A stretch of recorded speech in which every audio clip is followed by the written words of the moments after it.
আসসালামু আলাইকুম ওয়া রাহমাতুল্লাহি ওয়া বারাকাতুহু আলহামদুলিল্লাহ ওয়া সালাতু ওয়া সালামু আলা রাসূলিল্লাহ ওয়া আলা আলিহি ওয়া আসহাবিহি আজমাইন আম্মা বাদ।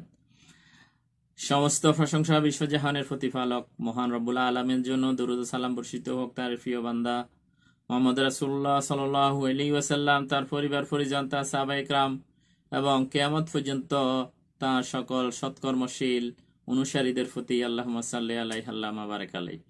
সম্মানিত দিনী ভাই বোনেরা, আমরা আজকে জানবো জান্নাতীদের বিছানার বর্ণনা, জান্নাতীদের গদির বর্ণনা, জান্নাতের কার্পেটের বর্ণনা। যে বিছানাগুলা থাকবে সেই বিছানা কিরকম হবে, কার্পেট থাকবে মাশাআল্লাহ, গদি থাকবে, বসার আসন থাকবে, সেই গুলার বর্ণনা। এ সম্পর্কে মহান আল্লাহ তাআলা সূরা রহমানের ৫৪ নম্বর আয়াতে কারিমা বলেন, মুত্তাকিইনা আলা ফুরুশিম বাতাইনুহা মিন ইস্তাবরাক। অর্থাৎ তারা তথায় রেশমের আস্তর বিশিষ্ট বিছানায় হেলান দিয়ে বসবে। তাহলে সেখানে বিছানা থাকবে, যে বিছানার চাদরগুলা রেশমের হবে, রেশমের আস্তর বিশিষ্ট হবে এবং সেখানে জান্নাতীগণ হেলান দিয়ে বসবে। সূরা রহমান আয়াত নম্বর ৫৪। এখন আসুন গদি এবং কার্পেট কেরম হবে সেটার বর্ণনা কোরআনুল কারীম থেকে জেনে নিব ইনশাআল্লাহ।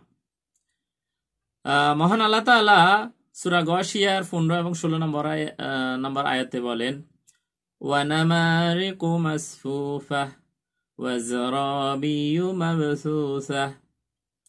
এবং সারি সারি গদি এবং বিস্তৃত বিছানো কার্পেট। তাহলে গদিগুলা সারি সারি থাকবে, একটা না যে আপনি জান্নাতে গেছেন শুধু একটা গদি দিয়ে দিল, একটা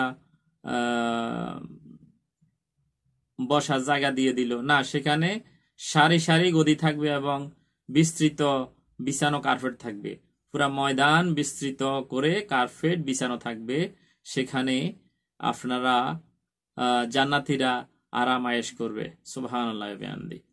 আল্লাহ তাআলা আরো বলেন সূরা রহমানের ৭৬ নম্বর আয়াতে বলেন, মুত্তাকিইনা আলা রাফরাফিন খুদরিন ওয়া বাকারিন হিসান।